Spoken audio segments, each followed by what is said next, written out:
The It was truth about AI and mass layoffs. There have been uh, more than 946,000 job cuts announced, with roughly 300,000 from the government sector. That's the Look at highest that. since 2020, and it's a 55% increase from what we saw last year through the same time period. It would make sense to think AI is to blame for the layoffs. Now that we've had generative AI come in and kind of change the equation, investors and boards are asking management teams, how are you using AI? Why aren't you using AI? Can AI help you streamline costs? But the latest round of layoff announcements in the fall of 2025 suggest AI might not be the root cause of the restructurings. They also seem to be real signs that something new is happening, that we've turned a corner in the economy. First, they start saying that could be AI, and then they cite managers being asked to use AI for efficiency.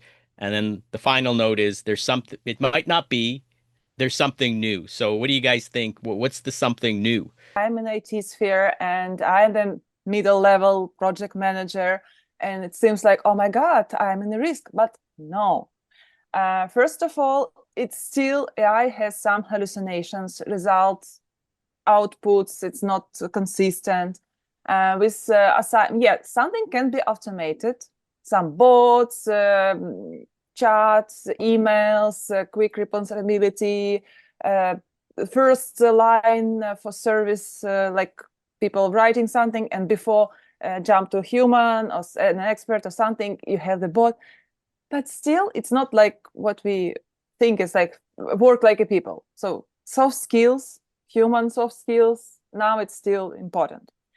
The second one, even if it's like layoff for managers, I really personally thought about what will I do if everything will be automated? Okay, my team will just have automated like jump pop up. The next assignment is this, do that, and you don't need a manager. All right, I think, what can I do? I know what can I do. There are a lot of new positions, new jobs created. For instance, prompt engineering, the engineers who write instructions what to do to AI. So, dear AI, give me this, give me that. When it's like day-to-day life, personal life, you can do whatever you want. What is the weather, or who is the most popular, I don't know, in Africa? But if it's like professional request prompt, it should be an engineer. And it's we didn't have such a role in the past in 5 years. Who else? Data analyst.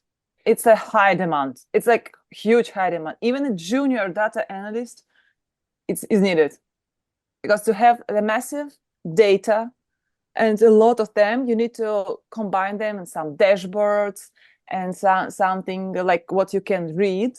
More or the next level, someone who can read this data and tell you some recommendations and direction.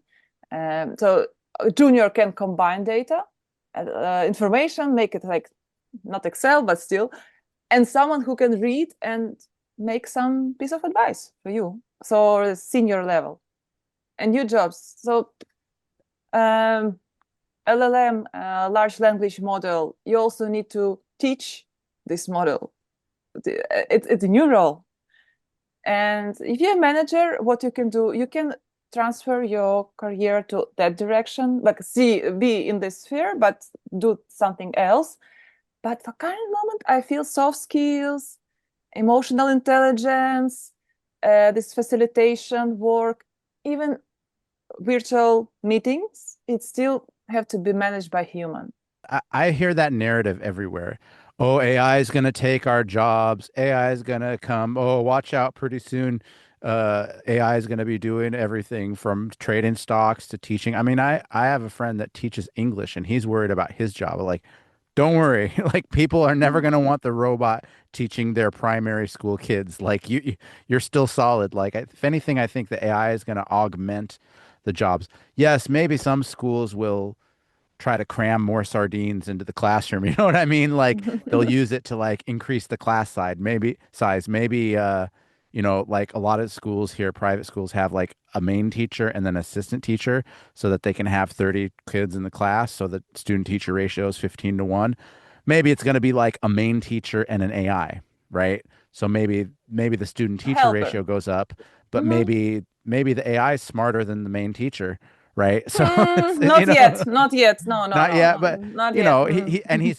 a lot of people saying about, oh, translation jobs, they're going to be gone. I'm like, I don't know. Have you ever Do used you Google see the Google Translate? Translate? Yeah, Do you no. see how it Have you works? seen it? It's yeah. Mm, I don't know. Yeah, No. so I'm going to start by saying I have this new acronym. It's YGPTDW.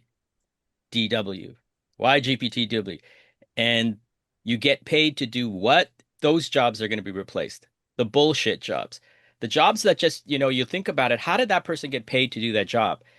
And I think why you're seeing, they said 30% of the jobs that are going to be lost are government created jobs. And that's a function of governments trying to, spike the economy, keep people employed, keep them off the streets, keep them occupied.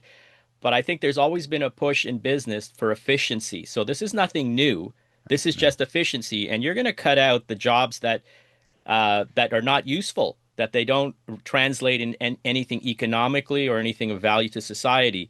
Like, there's a book called Bullshit Jobs, and it lists all the jobs that are just bullshit.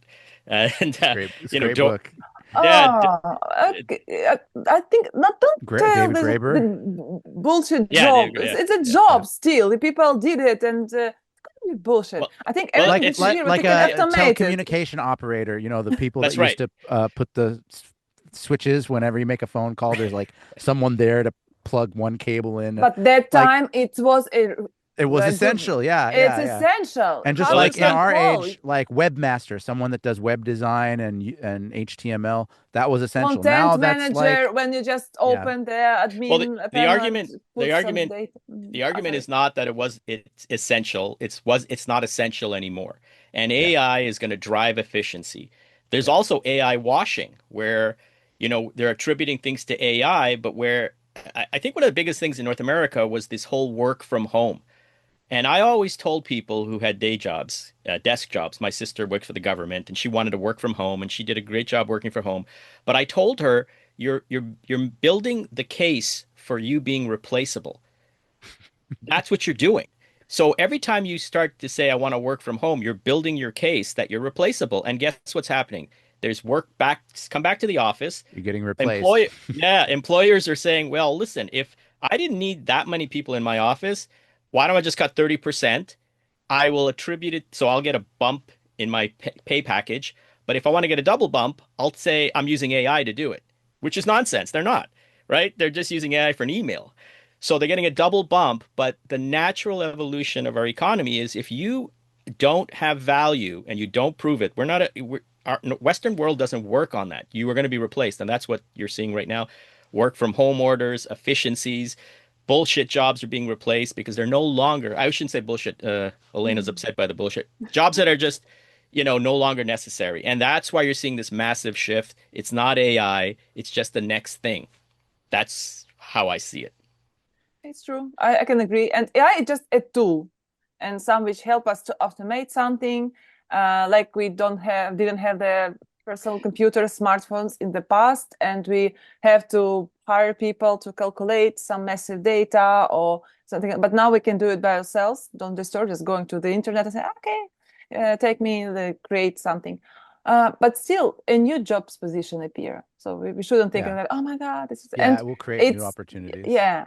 And I can inspire more type of work, for instance, in any sphere. uh, Medicine, people who addicted to AI.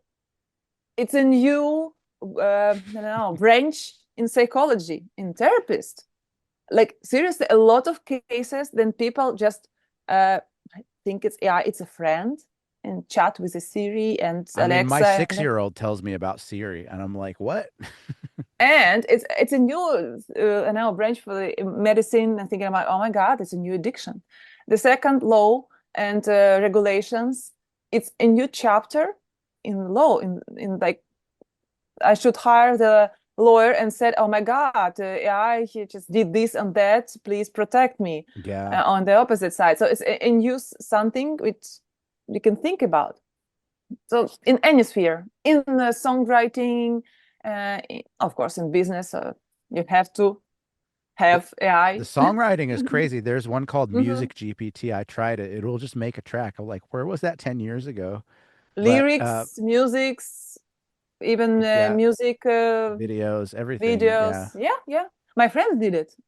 They are not from IT. They just like Uh, music and think, okay, I can please create me the salsa if music and if show I me can that. go on a socialist tangent for a second, there's always been a friction between technology and the working class, right?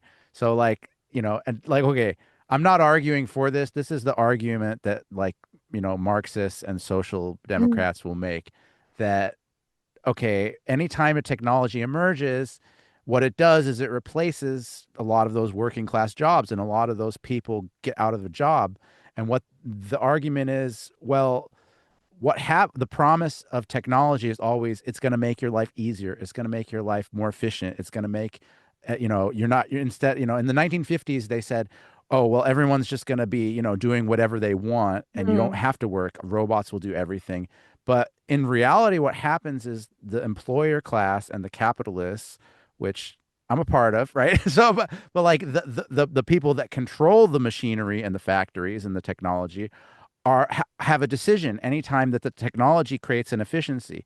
Okay, product productivity stayed the same, but I'm able to replace half my workers with technology.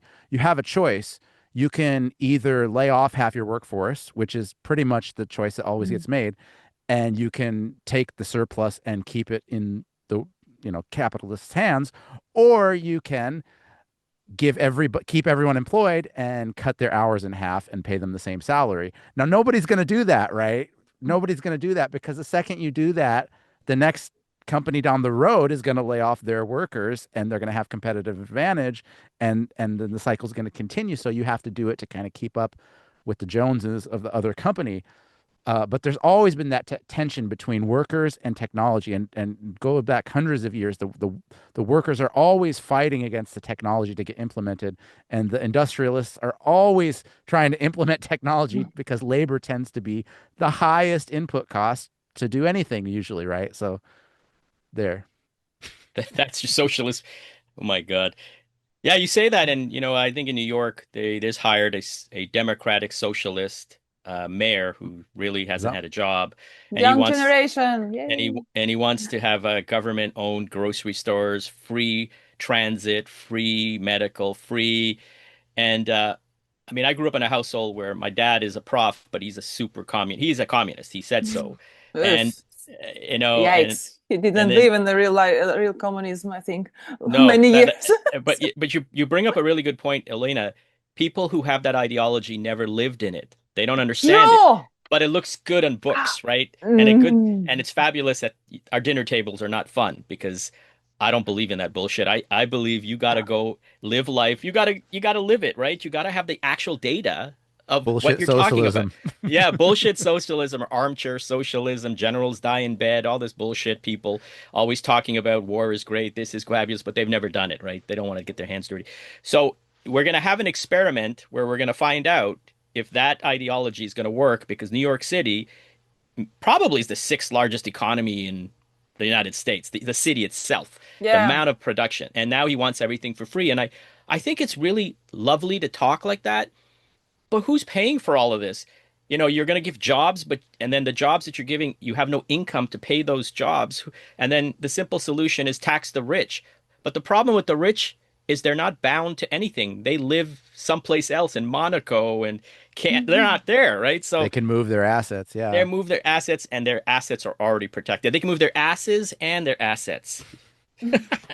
So I find it so fascinating, all this ideology.